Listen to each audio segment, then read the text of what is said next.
क्या आपको पता है इन बूचड़खानों से हमारे विधायकों और सरपंचों को हफ्ता आता है? इस पर तो हम बाद में बात करेंगे। सबसे पहले तो आप ये जान लीजिए, तो बूचड़खानों का विरोध चल रहा है। ये आज से नहीं बल्कि अब से 15 साल पहले शुरू हुआ था। जब टपकन गांव में एक एओबी नाम से मीट फैक्ट्री खुली थी, उसमें भी यही काम होता था जो आज के बूचड़खानों में हो रहा है। उस समय हम उस फैक्ट्री के विरोध में या फिर बूचड़खानों के विरोध में ज़्यादा कुछ इसलिए नहीं कर पाए क्योंकि उस समय हमारे पास कोई आपको इन्फॉर्मेशन देने के लिए या फिर अवेयरनेस करने के लिए कोई सोशल मीडिया प्लेटफॉर्म नहीं था। अब हमारे पास सब कुछ है। अब हम एक साथ मिलकर बहुत कुछ कर सकते हैं। हमारे मेवात में 8 बूचड़खाने चालू हैं, 20 पर काम चल रहा है और 50 को परमिशन दे दी गई है।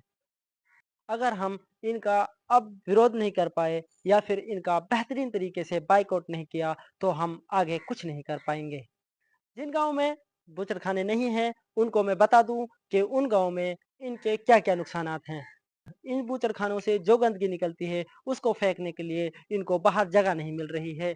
इसलिए ये उसी फैक्ट्री में एक बड़ा-सा गड्ढा खोदकर इस गंदगी को उसमें डालते हैं या फिर दफनाते हैं, जिससे वो हमारे इंटरनल वाटर को गंदा कर रही है। ये इंटरनल वाटर हमारे गाँव में कई तरीकों से आता है, जैसे टैंकरों की वजह से और हमारे चैम्बरों में आता है। ये वही इंटरनल वाटर होता है जिसमें गंदगी फैल चुकी है। इस तरीके से ये गंदगी हमारे गाँव में फैल रही है और इससे कैंसर जैसी घातक बीमारियाँ हो रही हैं। आप इन 2 बच्चों को देखिए, ये बीमारी अब हमारे मुआशरे में अगर अब भी आपके आँख नहीं हुई, तो आपसे बेगैरत और आपसे बेशर्म इंसान कोई नहीं है। मिलकर इस चीज़ का, इन बूचड़खानों का बायकॉट करें।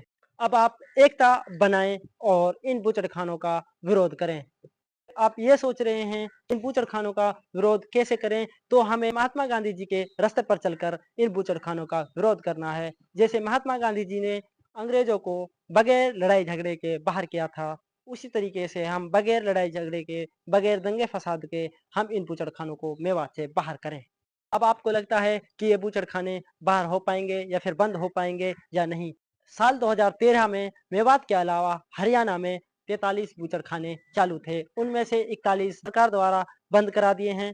2014 में योगी आदित्यनाथ सीएम बने थे, तो उन्होंने सबसे पहले इन बूचड़खानों को बंद कराया था। तो जब ये हो सकता है, तो हम मेवात के बूचड़खाने क्यों नहीं बंद करा पाएँगे? तो मेरी आपसे यही गुज़ारिश है कि एक एक साथ मिलकर इन बूचड़खानों का विरोध करें। इस वीडियो को ज़्यादा से ज़्यादा लोगों तक शेयर करें ताकि ज़्यादा से ज़्यादा लोग जागरूक हो सकें। ऐसी ही इन्फॉर्मेटिव वीडियो देखने के लिए हमारे चैनल को सब्सक्राइब